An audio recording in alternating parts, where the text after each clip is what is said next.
Are you in a relationship where you always want sex, but your partner is not meeting up to your expectation? Or your partner wants sex and you are not meeting up to their expectation? This can be really annoying and frustrating. But anyway, I've come to let you know that you are not alone in this. It is actually very common and it occurs in about 80% of couples. Yes. And this whole thing I just talked about is known as sexual desire discrepancy or sexual desire mismatch. Good day, everyone, and welcome back to Nurses Lecture Room YouTube channel.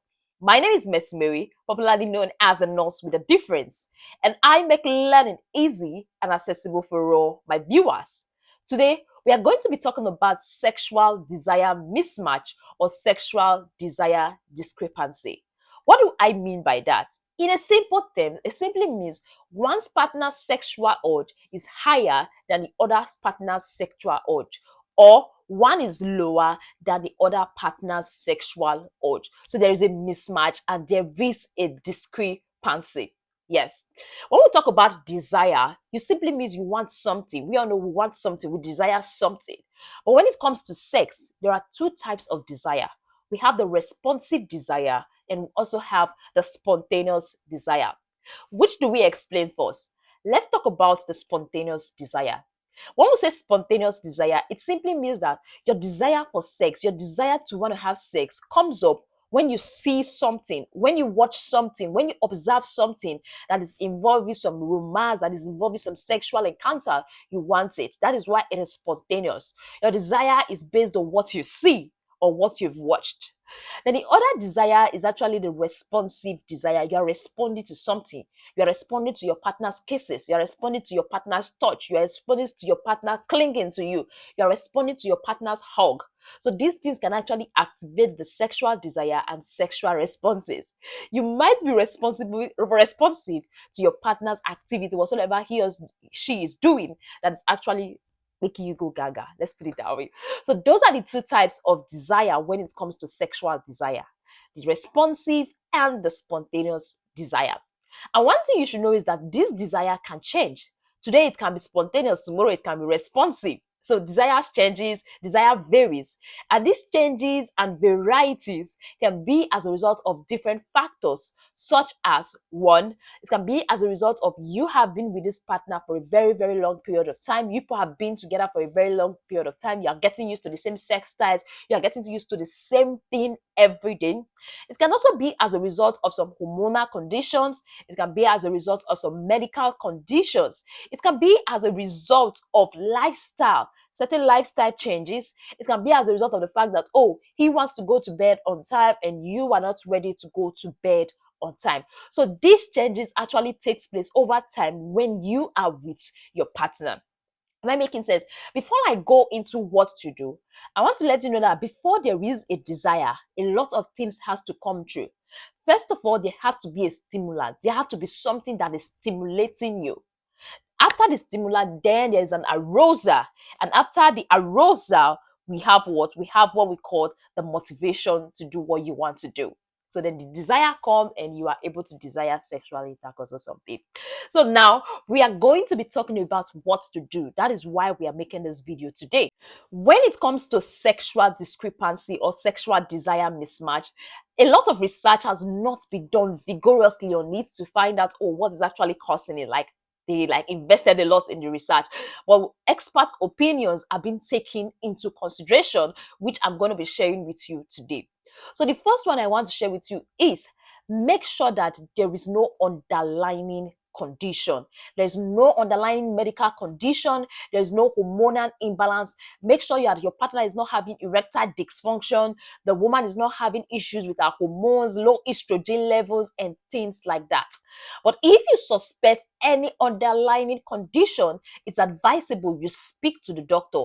And if you want to rule out any underlying condition as the cause of the sexual mismatch, it's advisable you also speak to the doctor to get useful information and proper examination done. The second point I want to share with you is neither of you is a problem. Yes, because the one with the high sexual urge, we tell the one with the low sexual urge, Oh, you are no longer interested in me. You no longer love me like the way you used to love me when we first met. That is why you're no longer having sex with me frequently. Things like that. Why would the one with the low sexual urge will start complaining? The only thing he wants from me is sex. After sex, there is nothing else but sex. So you should know that neither of you is the problem. It's just a sexual desire mismatch. It doesn't mean that this partner does not love this one and this partner does not love this. It's just like there is a mismatch.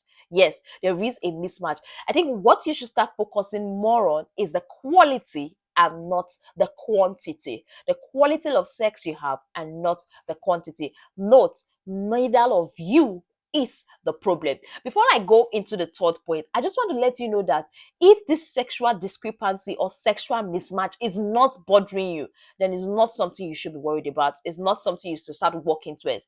But if it's something that is affecting the relationship as couples, it's advisable you watch the video to the end and get the full story. The third point I want to share with you is focus on the actual discrepancy. Yes, what do you really desire as an individual?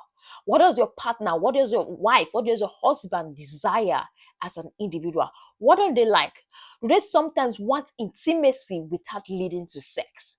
You should focus on the why. Why is it that way? What can be done to modify it? Focus on the actual discrepancy and not focus on who is doing it right and who is not doing it right, and not focus on who to push the blame on and who not to push the blame on. So you have to focus on the actual discrepancy. What is actually causing the discrepancy? Now that takes me to the fourth point, which is communication. Yes, communication is very, very important. I always say, as couples, when it comes to sex, you have to communicate what styles do you like best. You have to communicate when it's more convenient for you to have sex, when you are in the mood.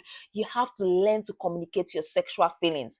Sexual feelings, sexual desire is not something you should keep to yourself. You have to communicate how you feel. You have to communicate what best suits you. You have to reach a borderline when it comes to this sex matter. But if you don't communicate and keep on sweeping everything under the carpet and keep on feeling, oh, it's going to be sorted out, but you keep pushing it everything, definitely the carpet is going to get swollen and cause a lot of problem. So communication is very, very, very, very important when it comes to sorting this whole problem of sexual mismatch and sexual discrepancy. The fifth point I want to share with you is break the routine. Yes, break the routine. You know, even as an individual, doing a particular thing over and over and over again, you are definitely going to get bored and tired of it. So you have to break the normal routine. It is a particular sex size you normally do. It is a particular position you normally do. It is a particular time you normally go for sex. If it's always on the bed, so you just have to change the routine, change the styles, just break the normal schedule that you normally do.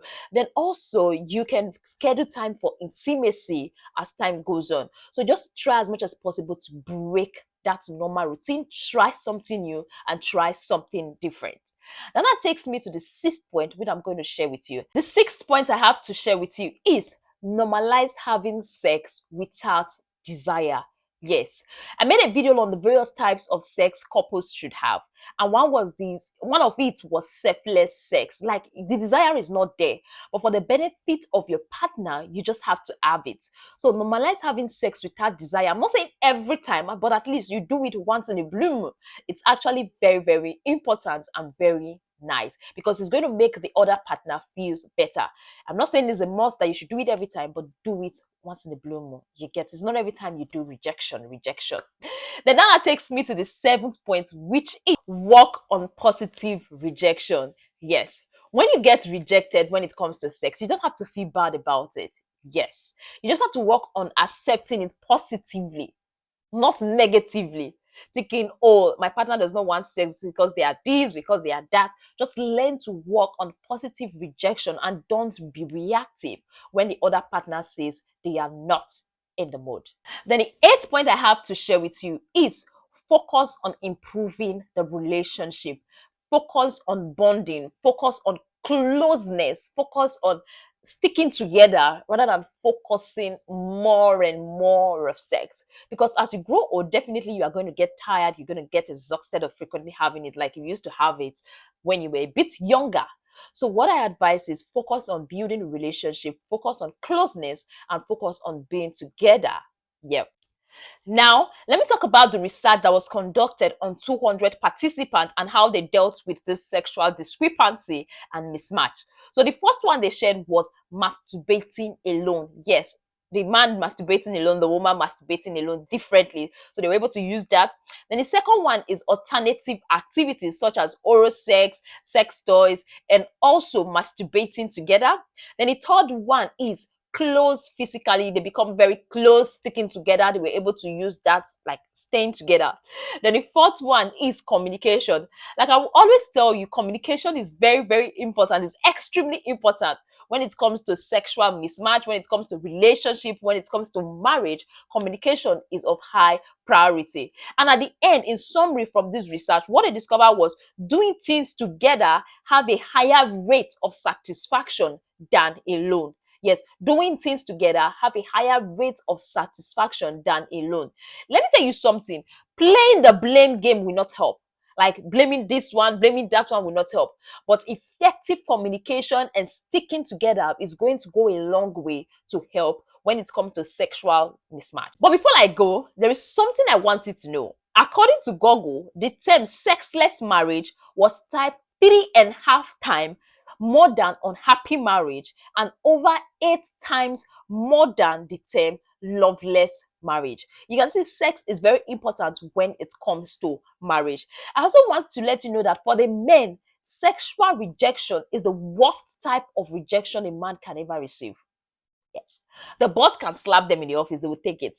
Their friends can kick them, they will take it. But you see, sexual rejection is the worst type of rejection a man can ever experience. Then also, when it comes to women, if the other aspects of the relationship are not nurtured, it will be difficult for them to connect with you sexually because the men and the women, they are wired differently. Yes, the men and the women, they are wired differently. So they are not similar, they are not the same. So the other aspect of the relationship has to be nurtured. Attention, this, we all know what ladies like. So all other aspect of the relationship has to nurture for them to be attached to you, for them to be interested in having anything sexual to do with you. So this is basically what I have to share with you today in regards to what to do when there's a sexual discrepancy and sexual desire mismatch. So thank you very much for staying tuned. Thank you very much for watching this video. Don't forget to like, don't forget to subscribe, and also don't forget to share with your partner if you got value. Bye and see you in our next video.